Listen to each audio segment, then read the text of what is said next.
특별시 의회 김생환 부의장님께서 인사 말씀을 하시겠습니다. 큰 박수로 맞이해 주십시오. 예, 반갑습니다.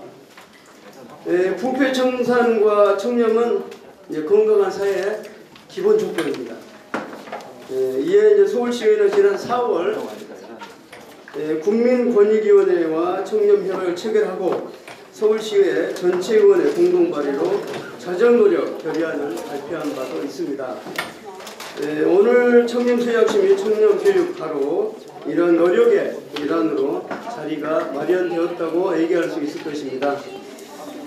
다산 정약용 선생님은 목민심서를 통해서 청렴이야말로 모든 선한 일의 원천이고 모든 덕의 근본이라며 청렴하지 않고서는 공직의 일을 결코 수행할 수 없다고 청렴의 중요성을 강조하고 계십니다. 제10대 서울시의회는 출범할 때부터 전문성과 청렴성을 갖춰 신뢰받은 의회가 되겠다고 천만 시민 앞에서 약속한 바 있습니다. 여기 계신 시의원 한 분 한 분은 지역의 얼굴과 동시에 서울시의회를, 지방의회를 대표하는 분들이십니다. 한번 깨진 신뢰는 되돌리기가 매우 어렵다고 합니다. 스스로 더욱 점검하고 사회적 책임감을 무겁게 가져주시길 부탁드립니다. 이러한 청년문화 확산을 위한 노력과 의지가 실질적인 성과와 변화가 이어질 수 있도록 서울시의회에서도 최선을 다해서 지원하겠다는 약속의 말씀을 드립니다. 얼마 남지 않은 2019년 잘 보내시고 2020년에도 활기찬 의정활동 함께 했으면 좋겠습니다. 감사합니다. 다음으로 국민권익위원회 이건희 부위원장님께서 인사 말씀을 하시겠습니다. 큰 박수로 맞이해 주시기 바랍니다.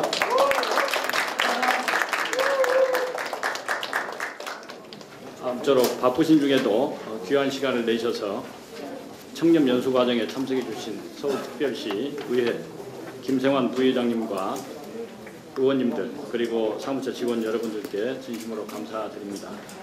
오늘 이 자리는 지난 4월 30일에 있었던 서울특별시 의회와 국민권익위원회 간의 청렴협약 체결에 따른 후속 행사로 마련되었습니다. 그동안 권익위는 아시다시피 부패방지법 또 청탁금지법을 제정해서 시행하고 있습니다. 또 공익신고자 보호제도를 도입해서 민간 영역에 대해서 민간 부패를 통제하는 데 적용하고 있습니다. 또 지난 월요일 날 그 청렴도 평가 결과를 국민들께 보고드렸습니다만 아마 서울시 의회가 포함된 지방의회 청렴도 평가는 12월 23일 날 다다음 월요일 날 발표 예정입니다.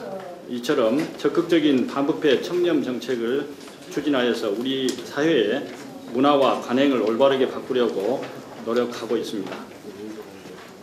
최근에는 갑질, 채용비리, 보조금 부정수급 등 생활 속에 있는 반칙과 부패를 뿌리 뽑기 위해서 지속적으로 노력해 가고 있습니다.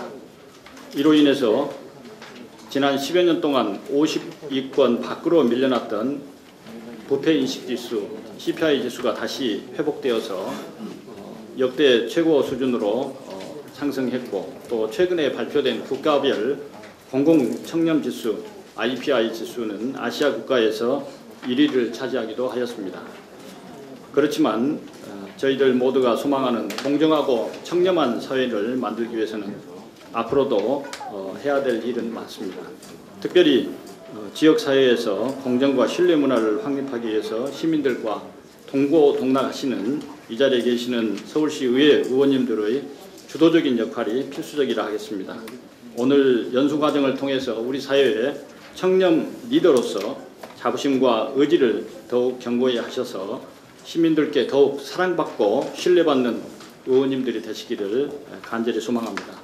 이 자리에 참석해 주신 모든 의원님들 그리고 사무처 직원들께 감사드리고 여러분 모두의 건강과 행복을 기원합니다. 감사합니다. 네, 권익위 청렴연수원은 충청북도 청주에 위치를 하고 있습니다. 오늘 소개하는 순서는요. 청렴연수원 현황 그리고 교육제도 네, 교육 과정 그리고 오늘 오신 지방의회 연수 과정 및 교육 일정에 관해서 말씀드리도록 하겠습니다. 네, 청렴연수원 현황입니다. 네, 청렴연수원은 국내 유일의 청렴교육 전문기관입니다. 2012년 10월에 개원한 기관입니다. 다음은 청렴교육 제도에 대해서 간략히 말씀드리겠습니다. 네, 2016년부터 부패방지 권익법 개정됨에 따라서 모든 공직자는 1년에 1회 2시간 이상의 청렴교육을 의무적으로 받도록 되어 있습니다. 교육 대상은 공무원뿐만 아니라 공기업 등 공주유관단체 직원까지 총 약 160만 명 정도 해당이 되겠습니다. 네, 두 번째 청렴교육 과정입니다. 청렴연수원에서는 교육 대상 또는 교육 목적에 따라서 다양한 교육 과정을 개발 운영하고 있습니다. 먼저 500명 이상 대규모 기관을 방문하여 교육하는 찾아가는 청렴교육, 알고 계시는 청렴 콘서트를 운영하고 있습니다. 다음으로 오늘 오신 지방의회 청렴연수과정입니다. 서울특별시 의회의 경우는 지난 4월 30일 의장님과 저희 국민권익위원회 위원장님과 함께 지방의회로는 최초로 양 기관 간의 청렴협약을 체결한 바 있습니다. 다음으로 고위직을 대상으로 하는 청렴 리더십 과정과 신규자, 승진자 과정 등 다양한 과정을 운영하고 있습니다. 총 16개 과정에 126회 교육을 실시하였고요. 약 2만여 명에 대해서 대면 교육을 실시하였습니다. 지방의회 연수 현황 및 오늘 일정에 대해서 간략히 말씀드리겠습니다. 올해 서울특별시 의회를 포함해서 총 17개 의회 500여 명의 의원님들을 대상으로 청렴교육을 실시한 바 있습니다. 다음은 교육 일정을 간략히 소개해 드리겠습니다. 잠시 후에 의원님들 청렴 세학식이 있을 예정이고요. 이후에는 청렴 리더십 특강 그리고 마지막으로 청렴 콘서트를 관람하시는 순서로 되어 있습니다. 이상으로 청렴연수원 소개를 마치겠습니다. 청렴 사약서는 사전에 배부해드린 책상 위에 보시면 사약서가 마련되어 있습니다. 사약서는 제가 설명을 마친 이후에 잘 듣고 나셔서 의원님의 성함을 정자로 기입해 주시면 감사하겠습니다. 좌우측 양쪽 두 군데에 있습니다. 내용을 보시면서 제가 설명을 드리도록 하겠습니다. 이름은 정자로 써주시기를 부탁드립니다. 청렴 사약식의 취지는 의원님들의 청렴 의지를 스스로 다짐하고 청렴 의식을 고취하기 위한 것입니다.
특강 중에도 감동을 받으실 특강이라고 제가 자신 있게 말씀드릴 수 있고요.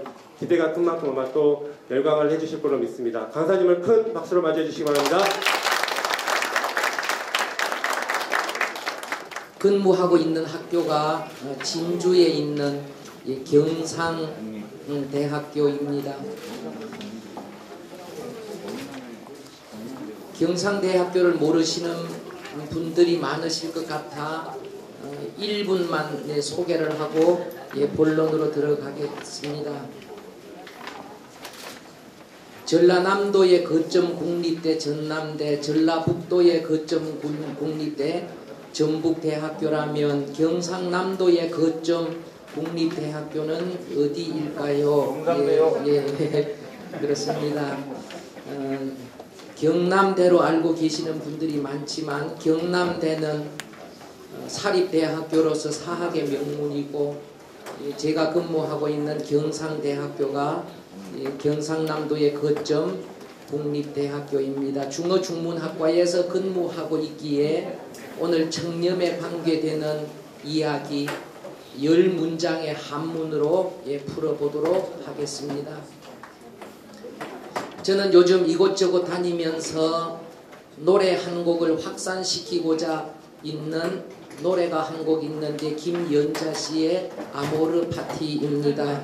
오늘 귀한 자리니만큼 아모르 파티 노래 한 곡 하고 시작하도록 하겠습니다. 감사합니다. 감사합니다. 근데 아모르 파티는 아시다시피 김연자 씨의 인생을 그대로 반영해서 지은 맞춤형 작사라고 하지요. 그래서 아모르 파티 가사에는 김연자 씨의 인생이 담겨져 있답니다. 그렇다면 김연자 씨는 어떤 분인가? 18세 때 일본으로 돈 벌러 가서 남자 한 분 만나 결혼했는데 자신보다 18세나 많은 분이었다 그러지요. 일본에서 열심히 노래해서 벌어들인 총수익 1300억. 그러나 30년 같이 살다가 이혼하고 돌아오면서 받아온 위자료가 무일푼이라고 하더군요. 빈손으로 돌아온 분께 여쭈었습니다. 그 돈 아깝지도 않으세요? 그분 밉지도 않으세요? 아까울 것 없어요? 미울 것 없어요? 저 다시 시작하면 되잖아요. 그러면서 인생 이모작으로 띄우고 있는 노래 한 곡 있으니 아모르 파티. 오늘은 음정 박자 무시하고 이제 가사로만 정신을 함께 나누고자 합니다. 인생이란 다 그런 거지. 누구나 빈손으로 와. 소설 같은 한 편의 얘기들을 세상에 뿌리며 살지. 자신에게 실망하지 마. 모든 걸 잘할 순 없어. 오늘보다 더 나은 내일이면 돼. 인생은 지금이. 아모르 파티에 아모르 파티. 근데요 의원님, 2절은 더 인문학적이더군요. 2절은 더 인문학적이더군요. 인생이란 붓을 들고서. 다시 갈까요? 인생이란 붓을 들고서 무엇을 그려야 할지 고민하고 방황하던 시간이 없다면 거짓말이지. 말해 뭐해 손화살처럼 사랑도 지나갔지만 그 추억들 눈이 부시면서도 슬펐던 행복이 아모르 파티 아모르 파티. 근데 가사 속에 행복이라는 두 글자가 나오는데 이 행복이라는 두 글자를 꾸며주는 수식어 세 글자에 대해서 한 번이라도 생각해 보신 적 있었나요? 의원님 여러분, 슬펐던 행복이요. 어떻게 슬펐으면 슬펐고 행복했으면 행복했지. 슬펐던 행복, 의학적으로도 경제학적으로도 도저히 해석할 수 없는 표현. 슬펐던 행복, 오로지 인문 정신으로밖에 해석할 수 없는 표현. 슬펐던 행복. 오늘 이 자리가 참으로 감사하고 행복한 자리라 생각되신다면 오늘 이 자리, 어제 잘 나갔고 작년 재작년 떵떵거리고 살아 이 행복한 자리 만들어진 선생님도 의원님도 계시겠지만 어쩌면 오늘 이 감사한 행복, 어제 흘렸던 그 땀방울 하나, 작년에 흘렸던 그 눈물방울 하나, 5년 6년 전에 가슴을 쳤던 그 스트레스 한 꼭지 한 꼭지로 오늘 이 감사한 행복이 만들어진 것 아닐까 생각할 때, 대한민국, 세계에서 자랑스러운 우리 대한민국의 오늘 이 행복, 감사는 그래요. 선생님 여러분들께서 어제 흘리셨던 그 땀방울, 눈물방울, 스트레스 한 꼭지 한 꼭지로 만들어진 것 아닐까라고 생각을 할 때, 내일의, 오늘보다 더 나은 내일의 대한민국은 오늘 허져서 즐길 것이 아니라 내일을 위해서 땀방울 하나 더 흘리자고 오늘 이 자리 모여서 결의하시고 다짐하시고 받고 촬영하셨나요? 오늘 이 의미 있는 자리가 오늘보다 더 나은 서울시 대한민국이 될 수 있기를 간절히 소원하면서, 예, 박수 한번 주시겠습니까? 감사합니다.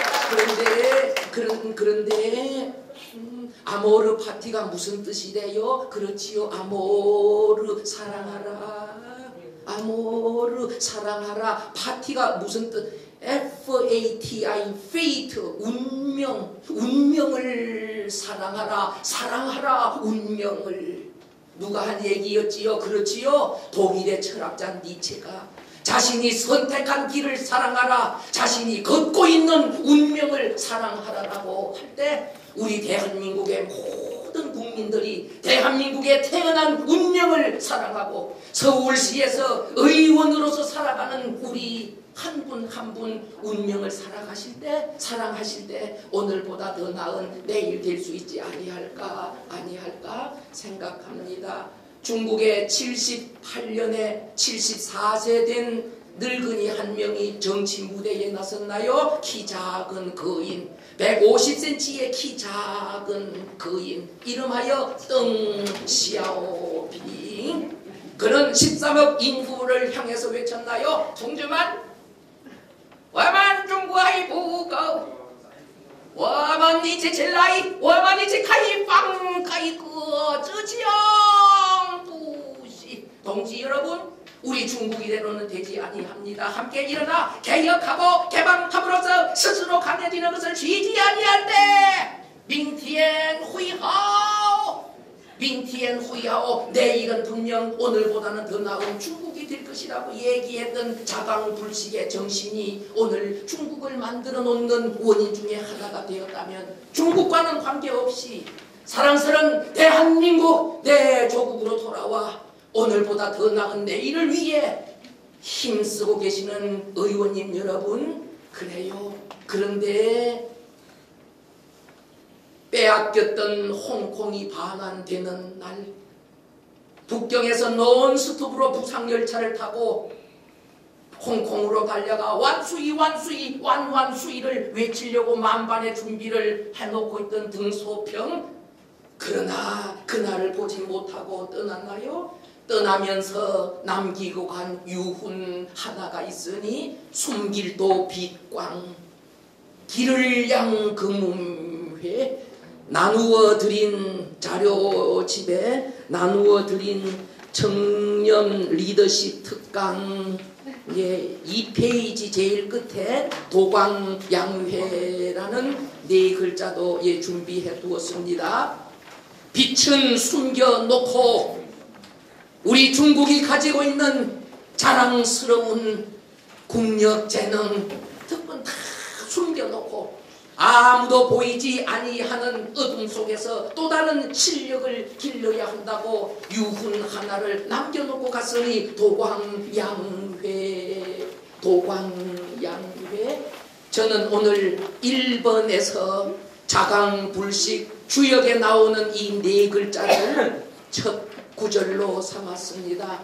대한민국의 발전, 행복을 위해서 고생하시는 서울시의 의원 여러분, 우리 회사에 사운이 있다면, 학교에 교훈이 있다면, 가정에 가훈이 있다면, 우리 의원님 여러분들의 가슴 속에 개인 한 사람 청렴한 의원으로서 살아가는데 좌우명 하나 있다면 그 좌우명은 무엇인지요? 개인적으로 가지고 계신 그 좌우명 하나가 있다면 무엇인지요?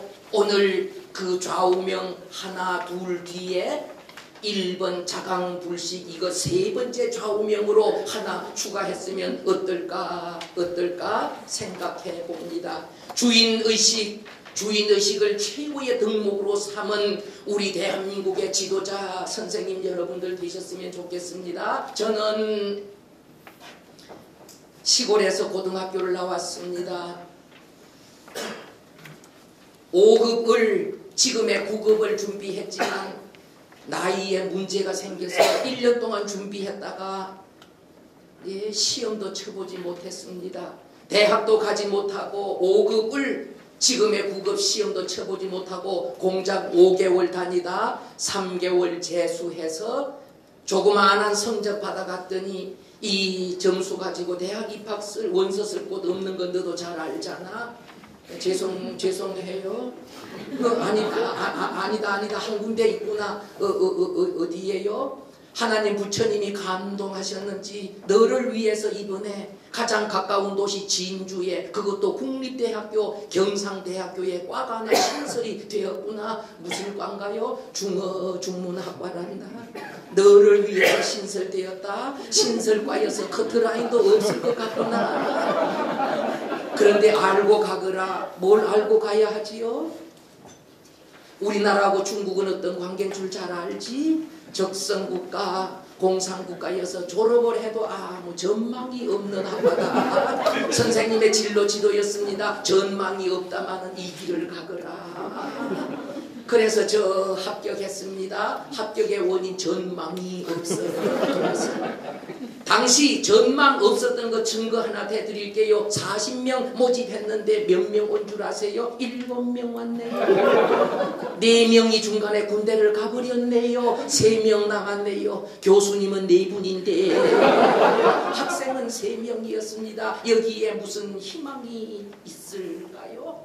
우리 세상 살다 보면 차고 넘쳐야 할 자리에 외롭게 살아가야 하는 환경도 있을 수 있지요. 그런데 그때 가장 소중한 것 자존감 가지고 3명 300명 관계없이 그 자리에서 자존감 가지고 내 일을 준비할 때 우리에게도 희망이 있다는 사실을 잊지 않았으면 참으로 좋겠습니다. 대학교 4학년 때였어요.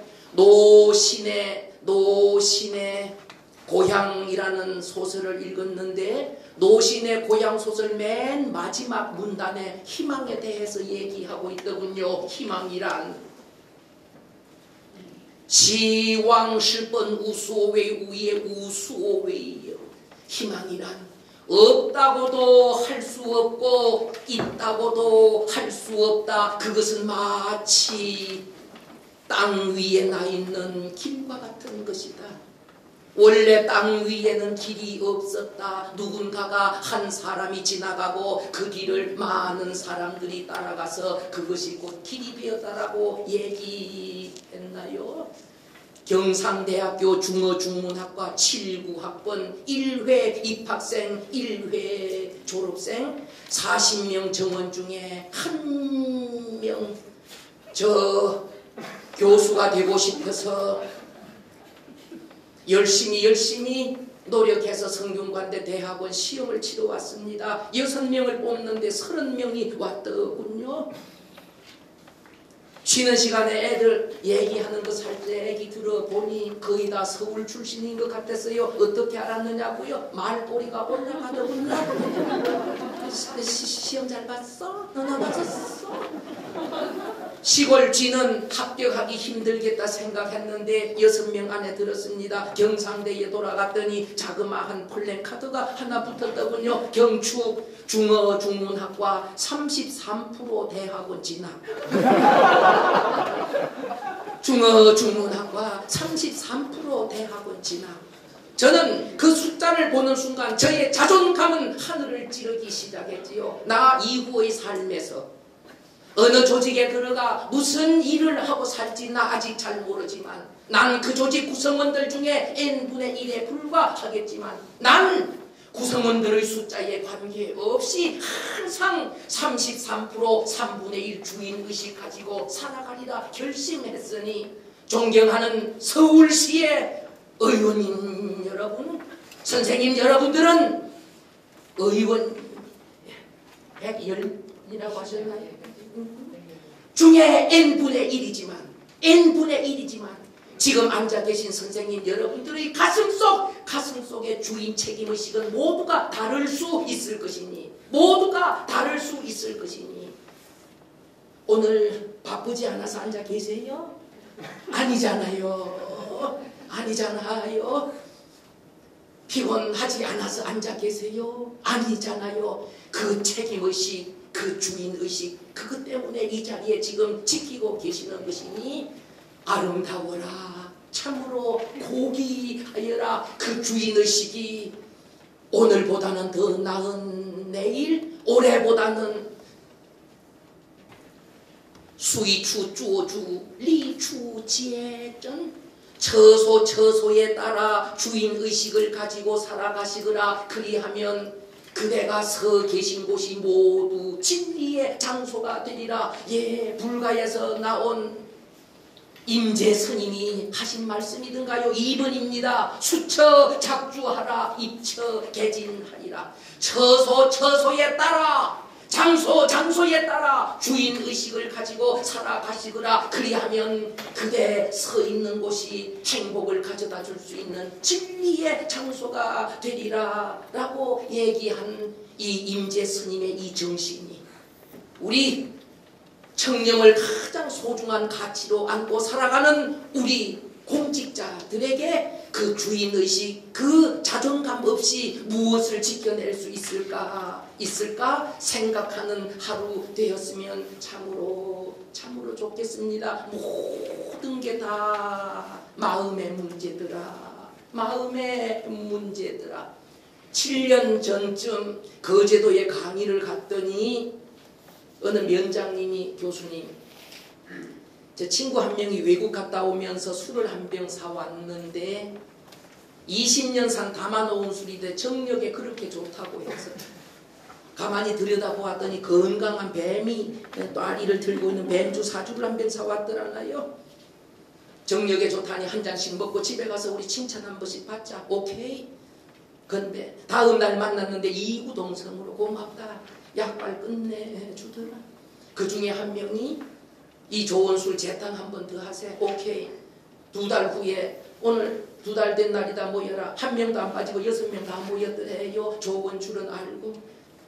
다 친구들 돌아가고 난 뒤에 병이 하도 예쁘게 생겨서 뱀은 버리고 이 병 깨끗이 씻어 찬장에 디스플레이 해놓으려고 뱀을 버리려고 봤더니 뱀이 플라스틱으로 만들어진 가짜 뱀이었나요?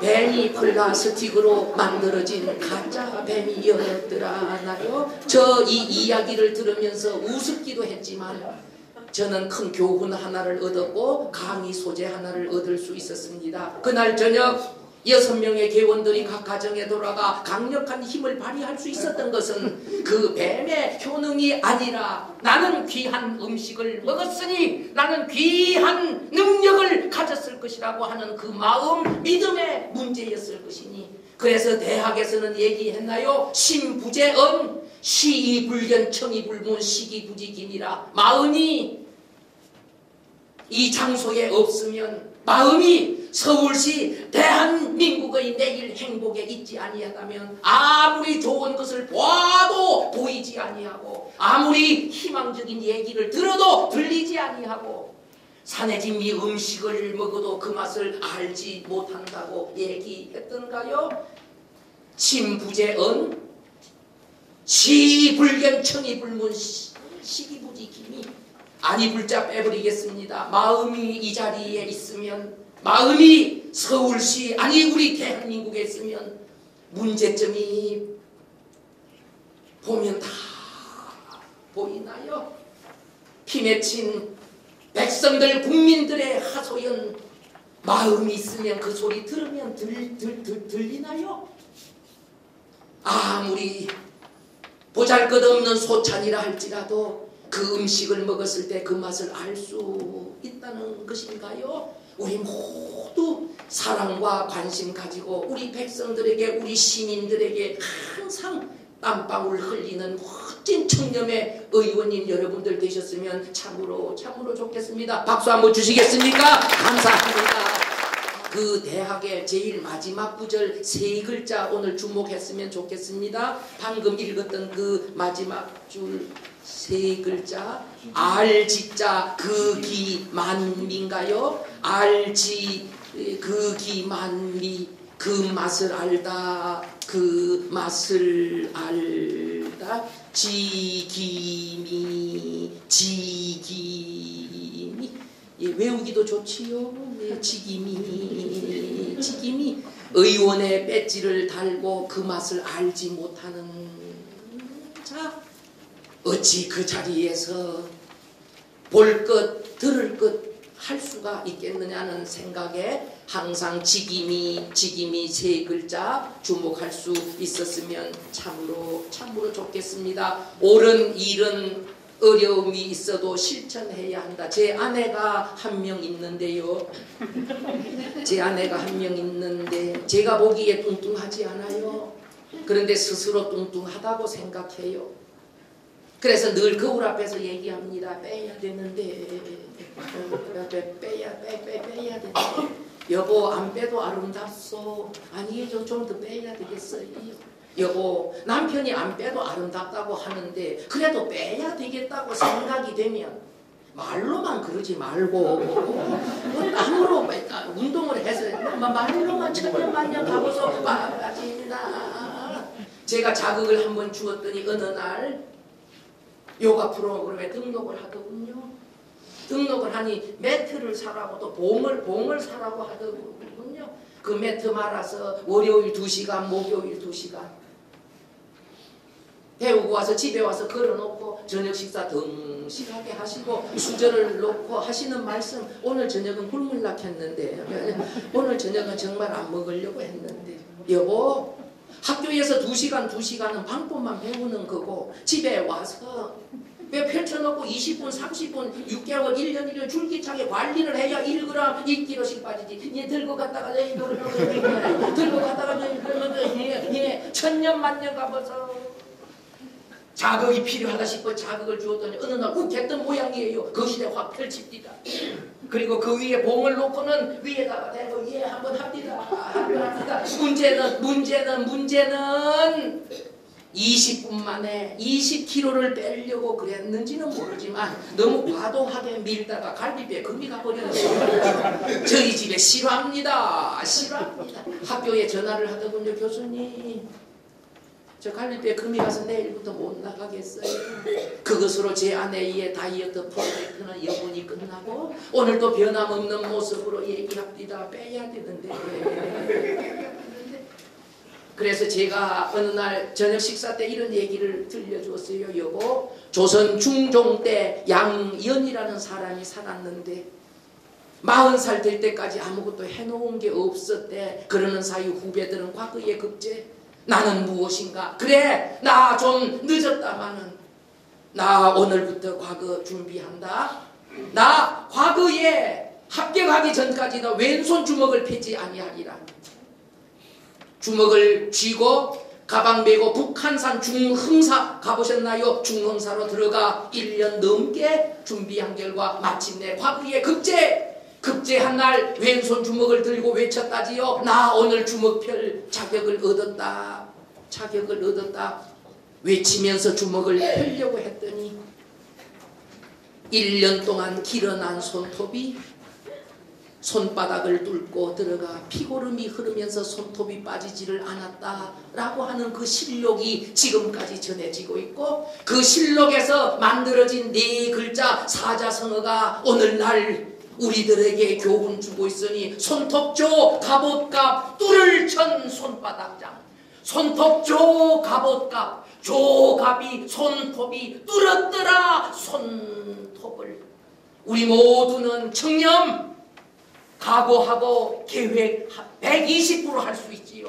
그러나 그 청렴의식이 찬란한 꽃을 피우기 위해서는 때로는 수많은 유혹이 있다 할지라도 노라고 할 수 있는 그 실천 없이 어떻게 청렴을 이루어낼 수 있을까? 조갑천장의 정신으로 많은 유혹이 있다 할지라도 우리 모두 청렴지수 100%를 이루어낼 수 있는 우리 온 대한민국 너와 나 우리들이 되었으면 참으로 좋겠다는 생각을 4번을 통해서 해봅니다.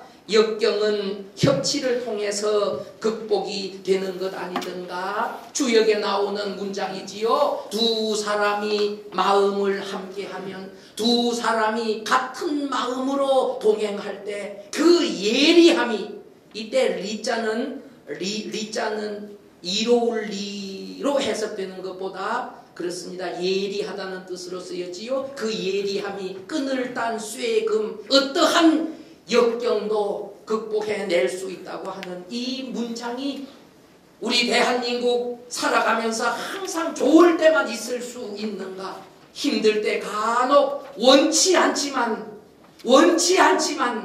힘들 때 간혹 있다 할지라도 이인동심으로 멋진 대한민국의 역사를 만들어가는 우리들 되었으면 참으로 좋겠습니다.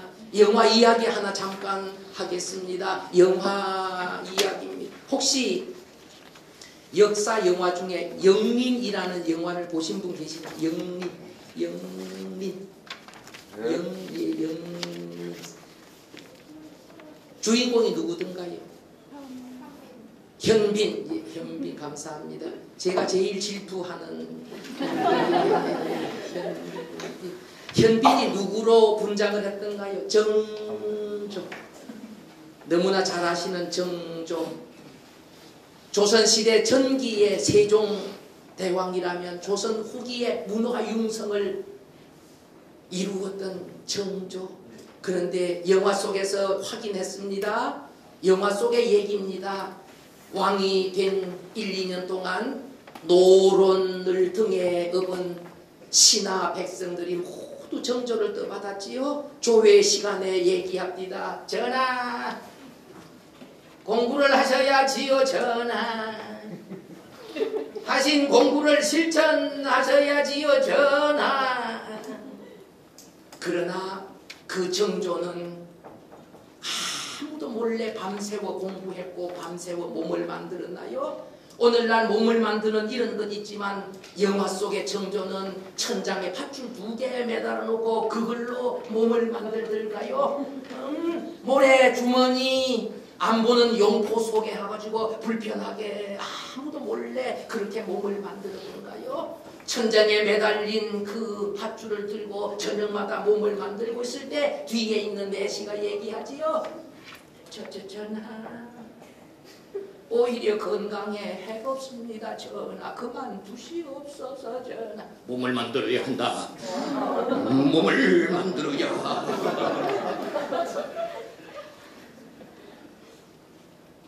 조회 시간이었지요. 전하, 공부를 하셔야지요 라고 할 때 과인은 불민하여 공부도 부족하고 실천도 부족하고, 그러나 그토록 공부와 실천을 강조하시는 여러분들은 얼마나 공부를 하고 실천들 하고 계시요? 여러분들 중에 중용 23장의 내용을 암송하고 그 정신을 실천하는 자 단 한 분이라도 계신다면 나 이후의 삶 그대들의 뜻대로 살아드리리라. 그때 20, 30명의 대신들 모두 다 고개 숙였지요. 한 사람도 중용 23장의 내용을 암송할 줄 아는 자 없었지요. 그때 뒤에 서 있는 내시에게 묻습니다. 산책은 암송하실 수 있어? 그런데 그 산책은 저녁마다 정조가 공부하는 뒷모습에서 항상 그래서 그 구절을 암송하고 있었지요. 예, 전하, 암송할 수 있다면 한번 암송해 보시오.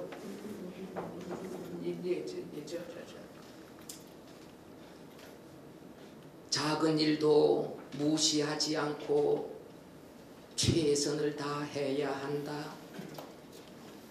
작은 일 최선을 다하면 정성스러워지고, 정성스러워지면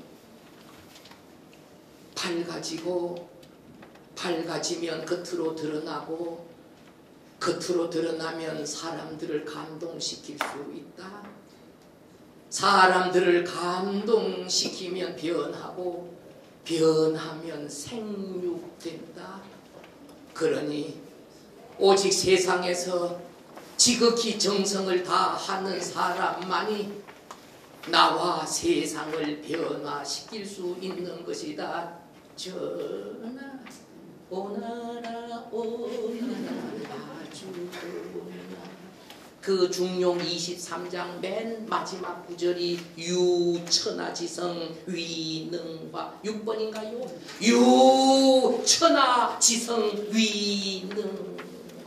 오로지 천하의 지극한 정성만이 너와 나 우리 대한민국 모두를 변화시킬 수 있다고 한 이 구절이 그렇습니다. 영린이라는 영화 속에 중심, 핵심 주제가 아니었었나 생각합니다. 라스트 씬이었나요?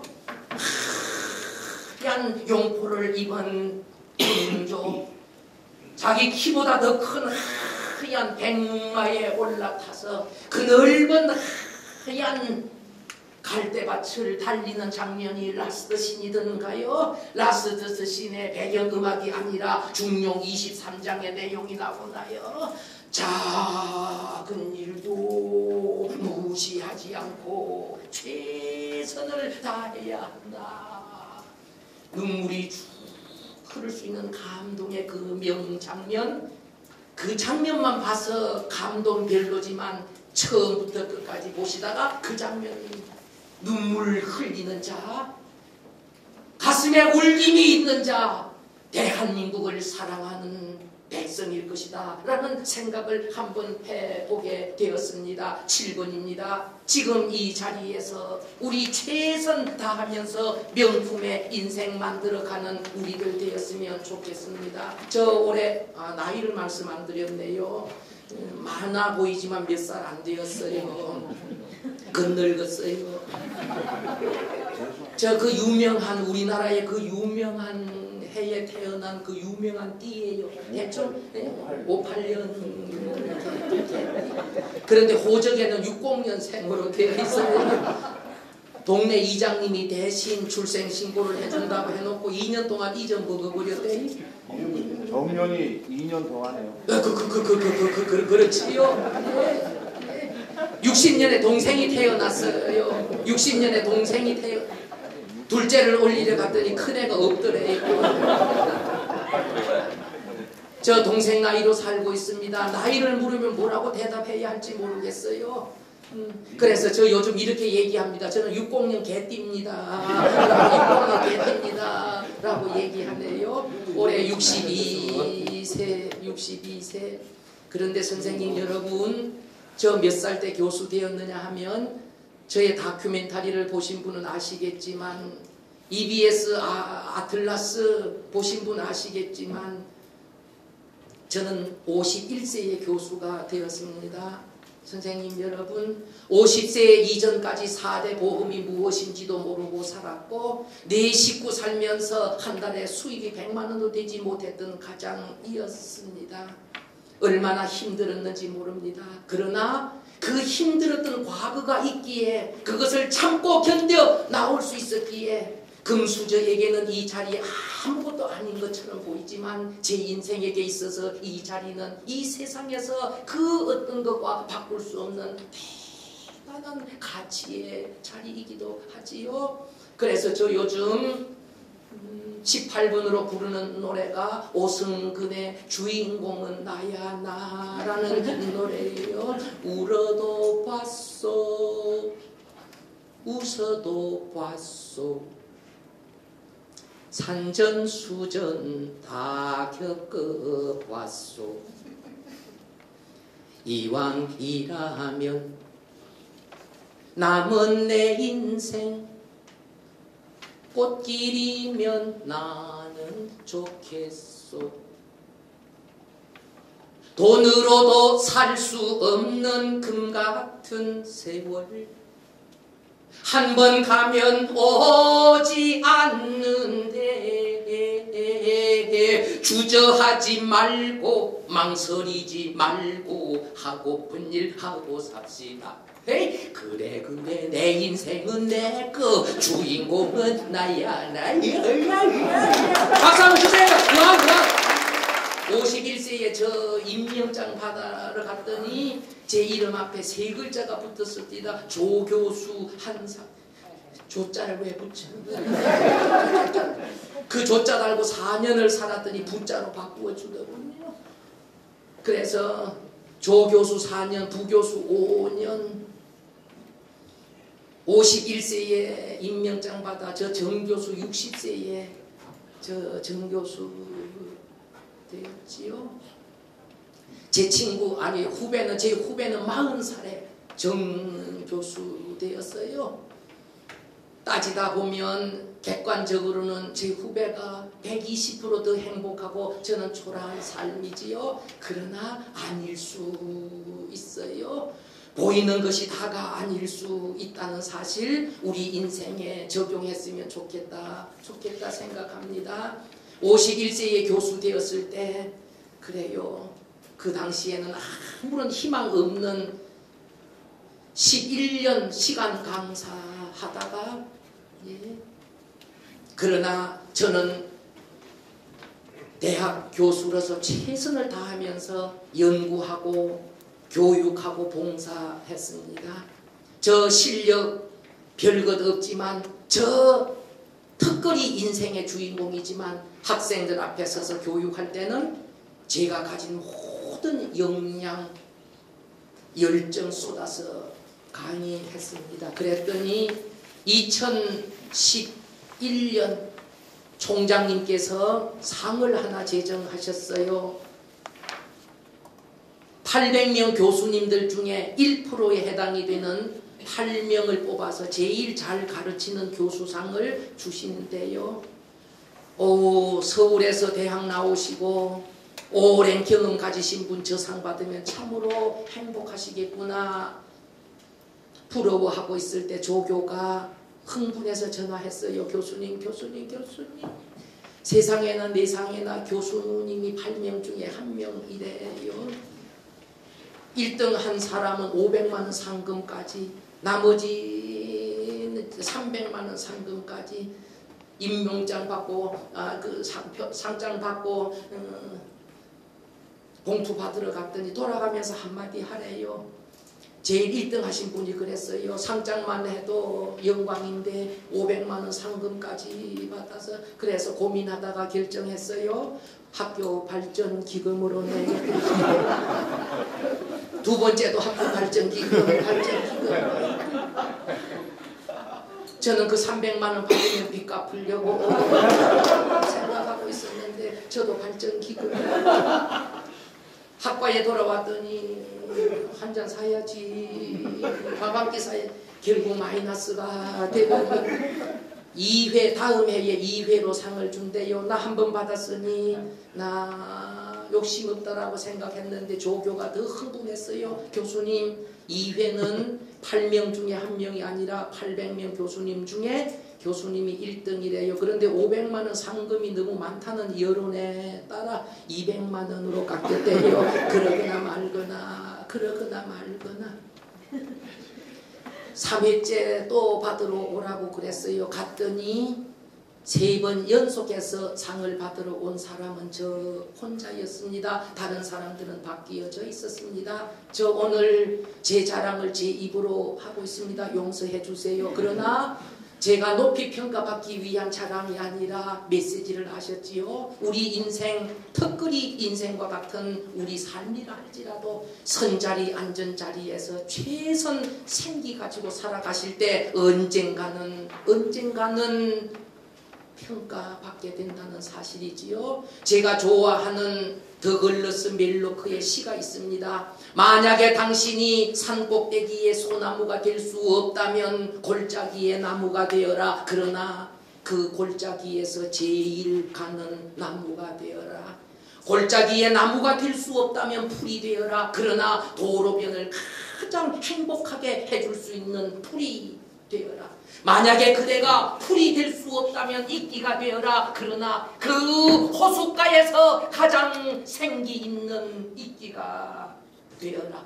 우리는 모두가 다 선장이 될 수 없다. 선원도 필요하다. 우리는 모두가 다 필요한 존재다.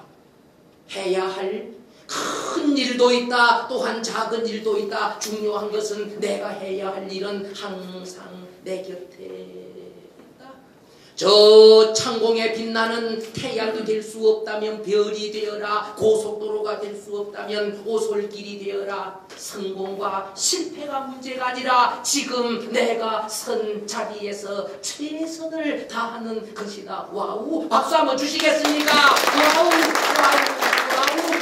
최고의 자리에 오를 수 있도록 노력하시지다. 그러나 모두가 그럴 수 있는 건 아니잖아요. 우리의 명품의 인생, 지금 내가 선자리 앉은 자리에서 신선과 같은 가치관으로 청렴하게 정직하게 살아가시며 대한민국의 멋진 우리 역사를 만드시는 중심 주인공이 되셨으면 좋겠습니다. 산의 가치란 명산이란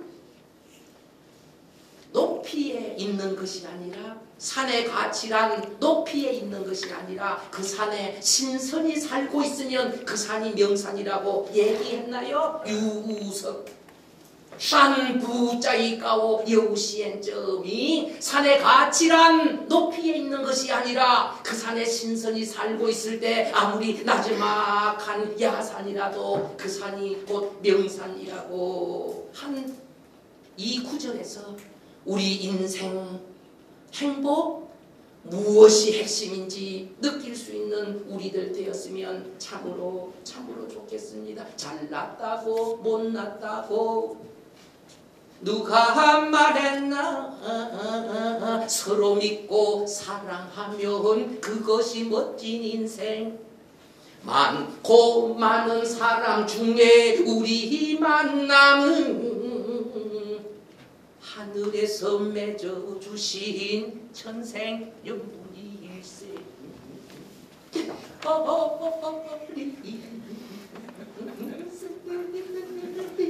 이런 아랄리가 나구나.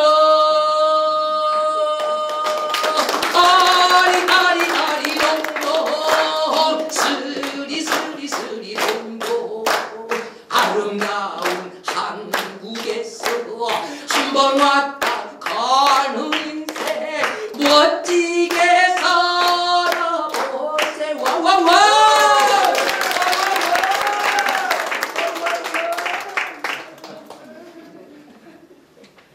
촐랑거려 죄송해요. 그런데 너무 심각하게 다 알고 계시는 그 내용 다시 하는 그 감동이 없을 것 같아서 오늘 촐랑거리기로 작심하고 올라왔어요. 실례된다면 용서해 주세요. 8번입니다. 우리 가까이 있는 사람에게 잘하도록 하십시다. 저 33살에 결혼했는데요. 좀 늦은 편이었지요. 노력 많이 했는데도 철이 든 여성들은 모두 노라고 했어요. 작전을 바꾸었어요. 철이 안 든 여성을 공략해요. 제일 만만한 게 학과 후배였어요. 학과 후배 모임이 있다길래 잘되게 한번 내려갔지요. 솔직히 말했어요. 후배들아, 노력하는데 참 잘 안 된다. 후배들 중에 내하고 결혼을 전제로 한번 사귀어볼 후배 있을까? 6명 다 고개 다 숙여버렸어요. 그 중에 한 명이 다시 고개 들더니 그래 볼까요? 그 말 한마디가 인연이 되어서 오늘 아침까지 30년 같이 살고 있어요. 나는 33살인데 후배님은 몇 살이세요? 25인데요. 그럼 8세 차이가 나는데 그래도 괜찮을까요? 10살 차이도 있잖아요. 어이구 귀여워라. 그래 철이 안 들기는 안 들었구나. 몇 달 후에 결혼했어요. 8세 많은 남편 선배 정말 잘해 주었어요. 50세 이전까지 50세 넘어가니 그래서 제가 이런 얘기 한번 했어요. 여보, 중국 말에 집에서 기르는 닭은 미워하고 들판에 뛰어노는 꽃만 사랑한다는 말이 있더니 나는 요즘 느낌에 집에서 기르는 닭과 같은 존재인 것 같고 텔레비전에 나오는 길룡우 씨만 왜 그렇게 사랑해? 그런 이야기를 작년에 서울의 인문학 특강 초청받아 와서 강의하러 왔을 때 제 아내에 대한 느낌 한번 얘기한 적 있어요. 저는 집에서 기르는 닭과 같은 존재인 것 같고 길룡우 씨는 들판에 뛰어노는 꽃과 같은 존재인 것 같다고 그런 이야기를 한번 했더니 강의 듣고 계시던 분 중에 어느 대학의 부총장님이 길룡우 씨하고 아는 사이였나 봐요. 전화를 했어요. 잠깐 와봐라. 진짜 왔네. 강의 마치고 나가는데 그 총장님이 길룡우 씨 손잡고 뛰어나왔어요. 교수님 잠깐만요. 왜요? 여기 꽁 한 마리 데려왔습니다. 두 사람 세워놓고 기념사진 한 방 찍어주셨어요. 찍은 사진 보내면서 문자 제목 꽁과 닭 자, 메시지가 무엇이었는지 대충 아시겠지요? 나에게 따끈한 계란 하나 놔줄 존재, 나에게 행복을 가져다 줄 존재, 멀리 있는 아름답고 대단한 사람들이 아니라 내 가장 가까이에 있는 내 식구, 내 동료, 의원들, 내 조직의 식구들이라는 사실이지요. 가정에서 부부가 있다면 내 직장에서 내 조직에서 부부와 같은 내가 지쳐 있을 때, 내가 울고 있을 때 위로가 되어준 여보, 너는 나의 힘이야, 너는 나의 보배야, 천년지기 나의 여보야, 여보야, 우리 부부의 잔을 빠밤빠 높이 들어 건배를 하자. 같은 배를 함께 타고 떠나는 인생길, 네가 있어 외롭지 않아. 넌 정말 좋은 여보여. 박수 한번 주세요. 대문 안에서 여보 있다면 대문 밖에 우리 조직에서 여보와 같은 분들 옆에 계시는 동료 의원, 내 힘이요, 내 보약과 같은 배 타고 가는 우리들 항상 격려에 근대할 수 있는 우리들 되었으면 참으로 좋겠습니다. 1분 후에 강의 마치도록 하겠습니다. 대한민국의 역사 만들어 가시는데 힘드시지요? 그 힘든 역경에 의미가 있답니다. 너무나 힘드신가? 예, 힘듭니다. 내 맹자의 한 구절 듣고 힘내시게 맹자 구절 전달합니다. 천장강대임의 시인야의 필선고 기심지하고, 내용은 그렇네요. 하늘이 장차 그대에게 대임을 맡기려고 할 때는 다시 하늘이 얼마 안 있어서 그대에게 대임의 자리에 앉히려고 할 때는 반드시 먼저 정신적으로 힘들게 할 것이요, 육체적으로 고달프게 할 것이요, 배를 굶게 할 것이요, 하는 일마다 분란이 일어나게 할 것이요, 더러운 성질을 참아내게 할 것이니, 그러는 이유는 얼마지 않아 대임을 맡아 그 대임을 수행해 가는데 아직 준비되지 아니한 노하우, 능력, 그 리더십을 갖추도록 하기 위한 단련의 기간이다라고 메시지 전하고 있으니, 힘들더라도 두 주먹 쥐고 우리 서울시에, 우리 대한민국의 행복한 내일을 만드시는데 최선 다해 주시는 의원님 여러분들 되시기를 간절히 소원하면서. 그 추임새 아시죠? 네, 다 아실 거라는 생각을 하면서 연습을 아주 짧게 한번 해보겠습니다. 얼씨구! 절씨구! 좋다! 예쁘다! 곱다! 아름답다! 웃으시는 분들이 중간에 계신데 곱다 아름답다 이런 것도 다 추임새에 들어갑니다. 그치요? 예, 앞에 있는 사람을 기분 좋게 해주는 말이면 다 추임새가 되겠습니다. 자, 그러면 한번 소리를 본격적으로 들어가면서 추임새 연습을 먼저 한번 해볼 텐데, 제가 춘향가 중에 사랑가를 불러볼 테니까 여러분들이 언제 추임새를 들어오시냐, 제가 부채짓으로 손짓을 딱 드리면 그때 뭐라고 하실 거예요? 좋다로 한번 해보겠습니다. 이리 오너라 업고 놀자, 이리 오너라 업고 놀자, 사랑 사랑 사랑 내 사랑이야, 사랑이로구나 내 사랑이야, 내 사랑이로다 아마도 내 사람아. 좋습니다. 자, 얼씨구 하면 여러분들 저한테 뭐라고 해주시겠어요? 절씨구 해주시면 시작하도록 하겠습니다. 얼씨구! 토끼 짠물만 한 바가지 마시고 익사를 하게 되니 별주부 땐니 때다 하고 토끼 배를 싹 까르고 간을 똑 떼어 소금 콕 찍어 용왕께 잡숫게 하니 다 죽어가던 용왕이 내가 언제 아팠냐 하는 듯이 벌떡 일어나 앉았겠다. 이렇듯 토끼의 간을 구한 것이 용왕을 위한 충성심이었을까요? 말단 공무원 생활의 환멸을 느낀 별주부, 초속 승진을 위한 치밀한 계획, 타고난 눈치 앤 꼼수. 아직까지는 그런데 아무 문제가 없습니다. 문제는 지금부터입니다. 여보시오 고수 양반, 그 오늘 오랜만에 서울에도 왔는데 저기 용왕 한번 해보시겠어? 밥 잘 먹고 술 잘 먹고 고기 잘 먹고 떡 잘 먹고 폭탄주에 충성주에 회오리주에 도미노주에 흡혈귀주까지 먹고 술만 참 먹다가 병을 얻었는데, 그런 용왕을 위해서는 요 지느러미 하나 까딱하기도 싫어하는 물고기뿐인 용궁에서 누가 토끼 간을 구하러 산간 오지로 출장을 가겠는가?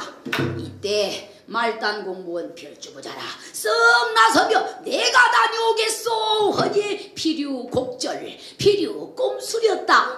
별주부의 별은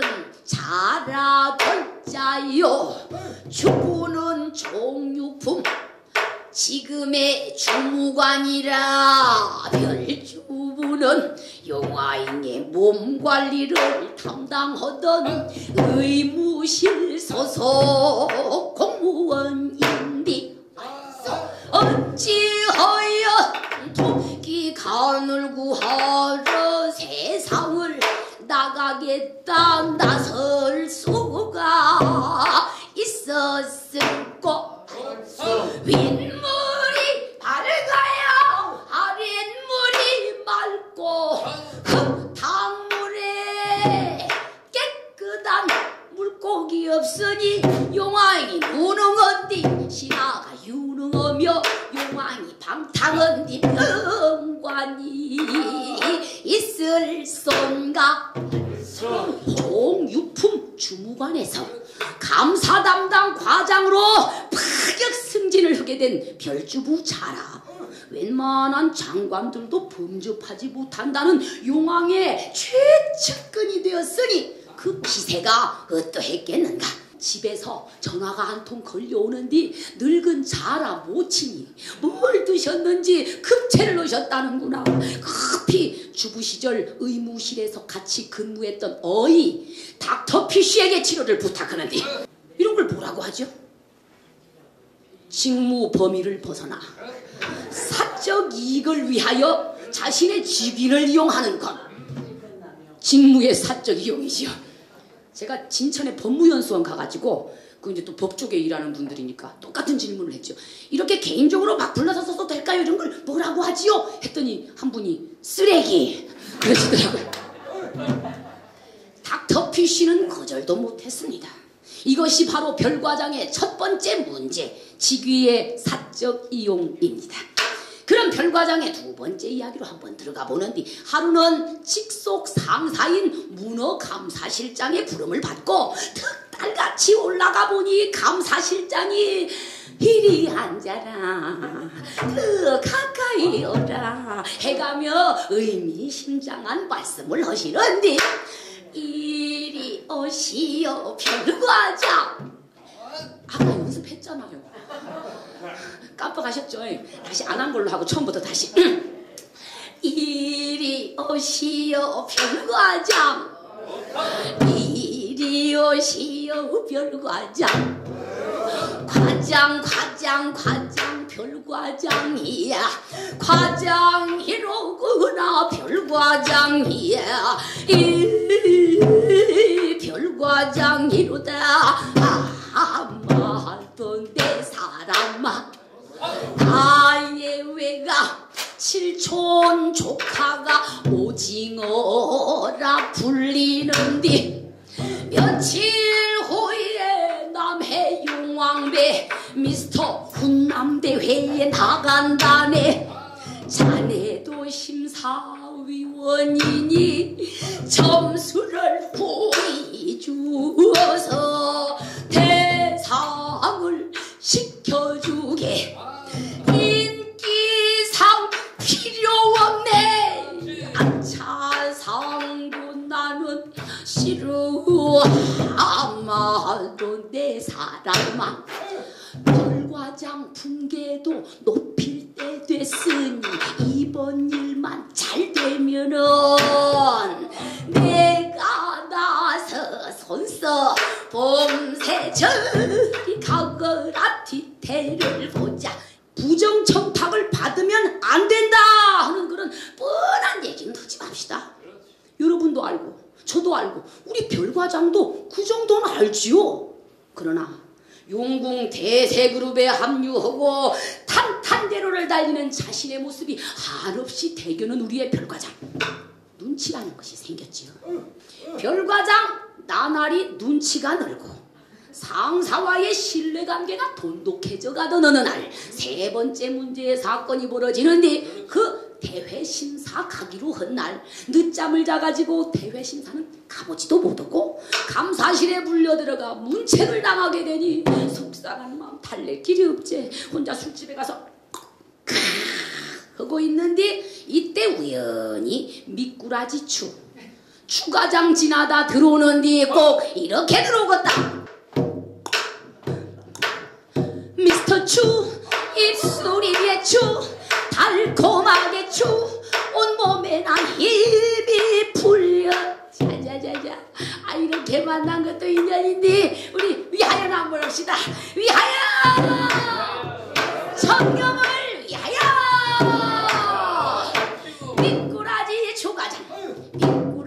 초과장 권한남용 공금횡령 혐의로 징계위원회 회부 중인 미꾸라지 초과장 주변을 살피더니 서철호소하며 이거 너무 약소인데 일만 잘 되면 곡절로 준비 하이다. 백화점 상품권, 구두 상품권, 핸드백 교환권, 할인권, 주유권, 여행권 차곡차곡 드리미니 잠시 주춤 허니 스리슬쩍 받아든다. 뭘 받았죠? 상품권. 그렇죠. 뇌물 받았습니다. 이거 부채라고 하시는 분이 아무도 없네 오늘은. 자, 금품 하면은 신에게는 아직 12척의 배가 남아있습니다. 누구죠? 이순신 장군. 이순신에게도 금품을 주며 청탁을 한 자가 있었으니 바로 일본의 장수 외장 고니시 유키나가입니다.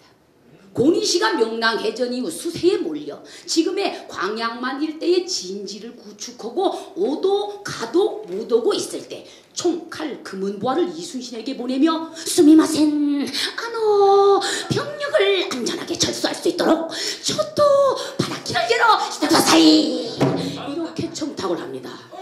그러자 이순신 장군, 이 보물들은 외적이 조선에서 도적질 해간 것이므로 절대로 받지 않겠다. 오로지 싸워서 물리치겠노라고 합니다.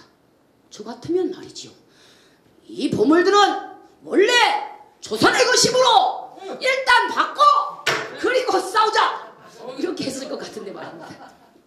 어찌되었든지 간에 우리가 모두 이순신과 똑같아야 한다는 이야기는 아닙니다. 그러나 권한남용, 공금 횡령 혐의로 징계위원회 회부 중인 자로부터 금품을 받는다는 것은 그 잘못을 덮어주겠다는 뜻이 아닐까요? 설사 나는 그럴 뜻이 없었다 하더라도 미꾸라지추는 분명 바라는 것이 있었을 것입니다. 그나저나 별과장 언제까지 이러고 살 수 있을까요? 그 용왕이 1000년 만년 살았더라면 아무 문제가 없었을 것인데, 용왕이 토끼간 약된다고 그 팍팍한 것을 어찌 많이 먹어놨던지 토끼 간에 체해가지고 죽어버렸던가 보더라. 용왕 빽이 없어야지.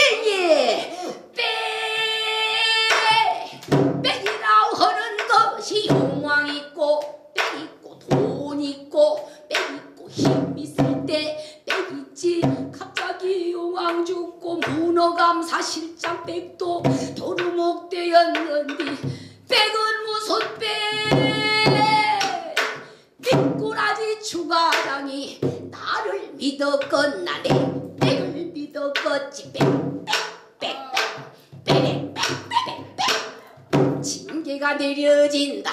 처분이 내려진다. 미꾸라지 추가장에게 파면 처분이 내려지는디, 파면 별과장네 이놈, 네가 무언가 받을 때는 무언가 준다는 사실을 모르나? 네가 금품 챙길 때 내가 챙긴 건 네 목숨줄이다. 그동안 추가장에게 금품 받은 자들의 명단 미꾸라지 리스트를 공로한다. 보아라 보아라 별과장을 보아라. 가랑비에 옷이 젖듯 부정부패에 맞들이면 장대 비가 쏟아지고 흙탕물에 뒹굴어도 대수롭지 않게 생각하듯 그와 세상 번님네들 큰 부정이 따로 있나? 작은 부정 맞들이고 별과장을 교훈 삼아 청렴한 세상을 만들어 갑시다. 얼씨구 얼씨구 절씨구 얼씨구나 절씨구. 윤상현 교수님이셨습니다. 박수 다시 한번 부탁드립니다.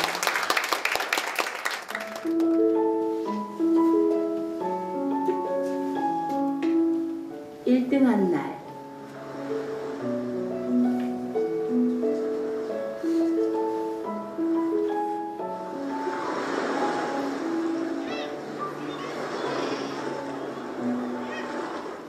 내 어린 시절의 아버지는 까만 얼굴에 한여름 논바닥처럼 갈라진 손바닥으로 기억됩니다.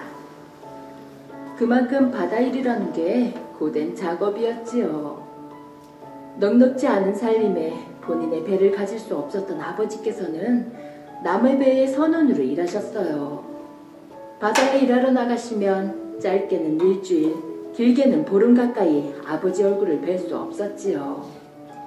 아버지가 그 고생을 하셨음에도 형편은 나아지지가 않았고, 어머니께서는 바다에 나가 바지락이며 미역이나 청각 같은 해조류를 채취해 시장에 나가 팔아 우리 오남매를 먹여 살리셨습니다. 아버지께서는 그 흔한 담배나 술 한 잔 입에 대지 않으시며 먹고 살기 빠듯한 상황에서도 조금씩 저축을 하였어요. 아이고, 지민이 아버지 오늘 기분 엄청 좋은가 봐요. 이제 우리 배도 생기고 선장 소리도 들으니 기분 좋지. 고기 많이 잡아서 당신도 애들한테만 신경 쓰게 해줄게요. 나는 지금도 좋으니까 너무 욕심내지 말고 지민이 아버지 건강만 잘 챙기세요. 저기 저 갈매기들 모여있는 곳으로 자리 잡읍시다. 알겠습니다, 부선장님. 처음으로 우리 배가 생기던 날, 우리 오남매는 고생하시는 부모님을 위해 도와드릴 것이 없을까 고민하였습니다. 누나, 부모님께 드릴 선물로 뭐가 좋을까?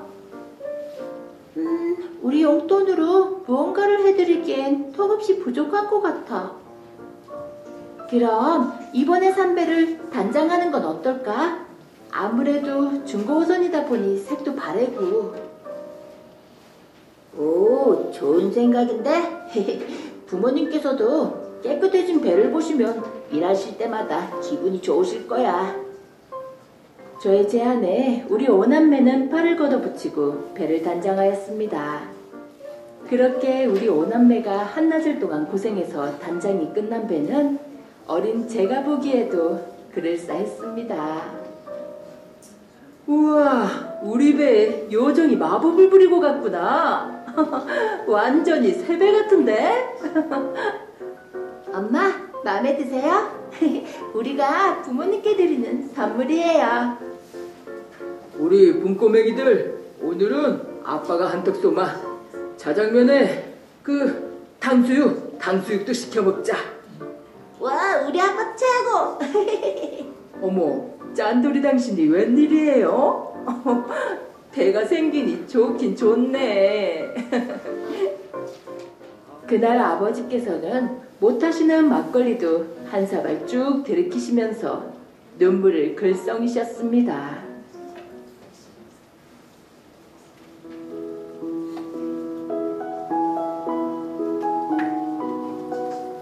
지상에는 도로가 있고 인도가 있듯이 바다에도 물고기들이 지나다니는 길이 있습니다. 이런 길에 그물을 들여 놓으면 그것을 보지 못한 물고기가 지나가다 그물에 꽂히게 됩니다.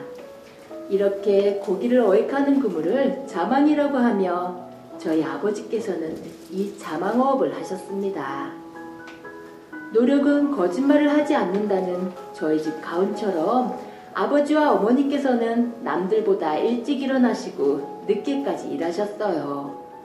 특히 어머니께서는 집안일에 저희 오남매 학교 갈채비까지 하시면서 바닷일을 하셨으니 그 고생은 말로 표현할 수 없을 정도로 고되고 힘드셨을 거예요. 그런 부모님을 조금이라도 도와드리고 싶은 마음에 가끔 우리 오남매는 배가 들어올 시간에 부두로 나가곤 하였어요.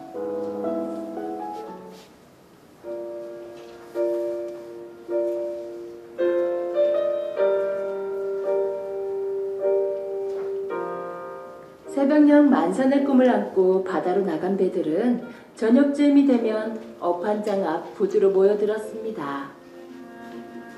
영진 500kg요. 대강호 90kg요. 동백고 105kg요. 누나, 너무 떨려. 꼭 성적표 받는 기분이야. 그치? 그래도 엄마 아빠가 열심히 일하셨으니 아마 1등 하지 않을까? 1등이요! 1등이요! 드디어 우리 배를 호명하는 순간 동진호 45kg요. 이럴 수가 믿기지가 않았습니다. 145kg를 잘못 들었나? 제 귀를 의심했어요. 뭐? 우리 집이 겨우 이거밖에 못 잡았다고? 어떻게 우리 집보다 늦게 나가고 일찍 들어오는 옆집 선장님보다 고기가 적을 수 있지? 심지어 아랫집 선장님은 우리 집보다 배도 작은데. 고개를 돌려 부모님을 바라보았습니다. 뭔가 못마땅한 표정으로 서 계신 어머니의 얼굴을 보았어요. 그 누구보다 부지런하신 부모님의 노고를 알기에 저도 분한 마음이 치밀어 올랐어요. 노력은 배신을 하지 않는다고? 그 말은 순 엉터리야.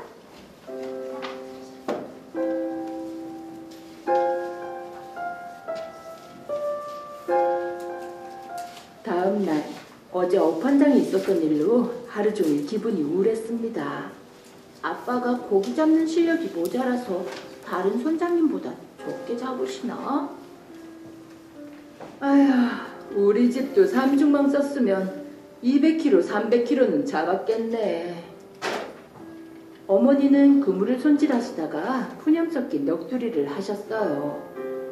엄마, 그게 무슨 말이에요? 다른 집들은 다들 어망이 촘촘한 삼중망을 쓰잖니. 우리 집이랑 어망부터 달렸으니 당연히 잡은 고기의 양이 차이 날 수밖에. 그럼 우리도 삼중망을 쓰면 되잖아요. 그게 삼중망은 불법 어구거든. 나라에서 쓰지 말라고 하는데 지키는 게 바보라고 다들 저리 쓰고 있으니 고기 양이 차이 나는 건 속상하지만 그렇다고 남들처럼 쓸 수는 없잖니. 그래, 네 엄마 말이 맞다. 아빠 벌써 배에 다녀오신 거예요? 그래요.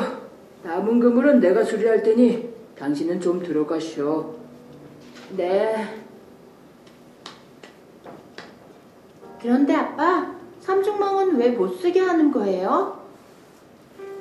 삼중망을 쓰면 그물 크기가 작다 보니 어린 물고기까지 다 잡아들이게 되지.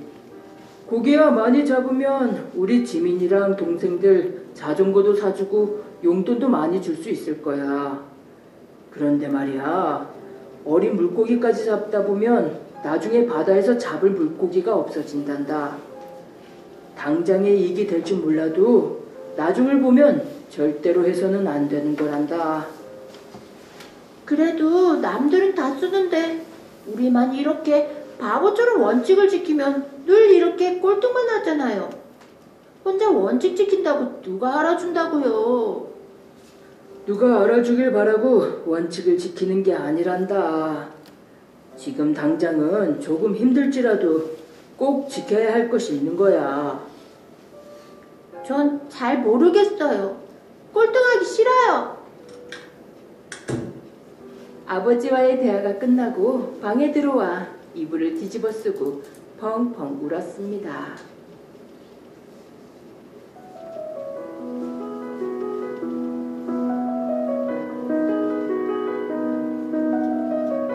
아버지와 말다툼을 한 후 몇 달이 흘렀습니다.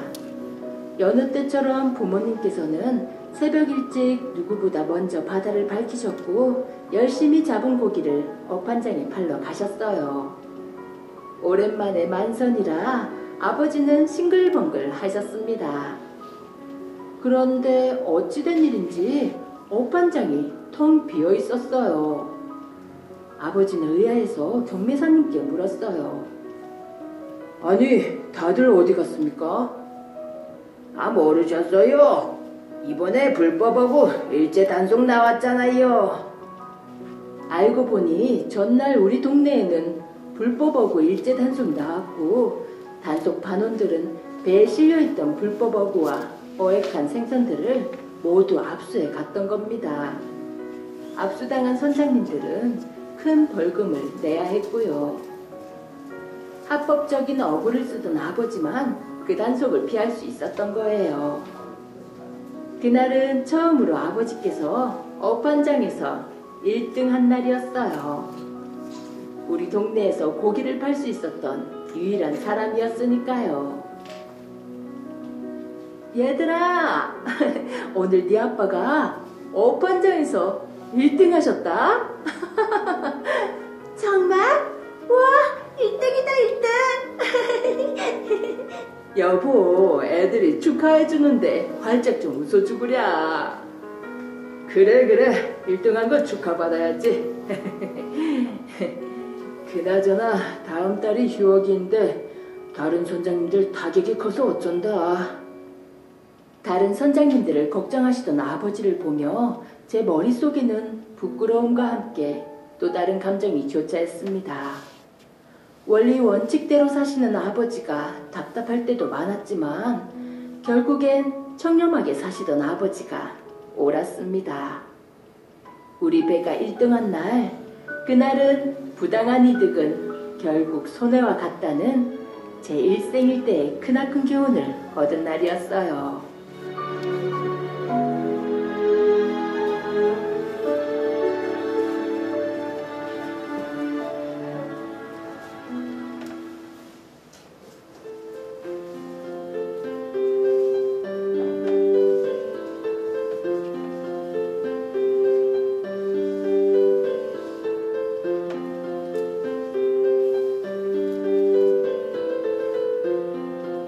그 이후로 자라면서 아버지를 따라 가끔 뱃일을 할 때가 있었습니다. 그때마다 아버지는 등대를 보며 위치를 가늠하였었지요. 네가 어디에 있든 저 등대만 보고 가면 네가 가고 싶은 곳 어디든 갈 수 있단다.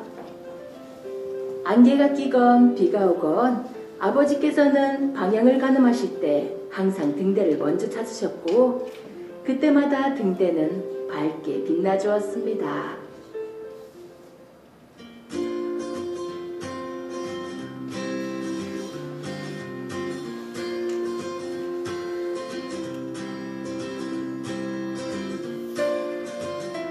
어릴 적 이런 경험들 덕분인지 저는 지금 공직에 입직하여 바다에서 길을 알려주는 등대를 관리하는 업무를 맡아 열심히 일하고 있습니다. 공직에서 여러 가지 업무를 하다 보면 원칙과 소신이 흔들릴 때가 있었습니다. 그럴 때마다 아버지가 1등 하신 그날을 떠올립니다.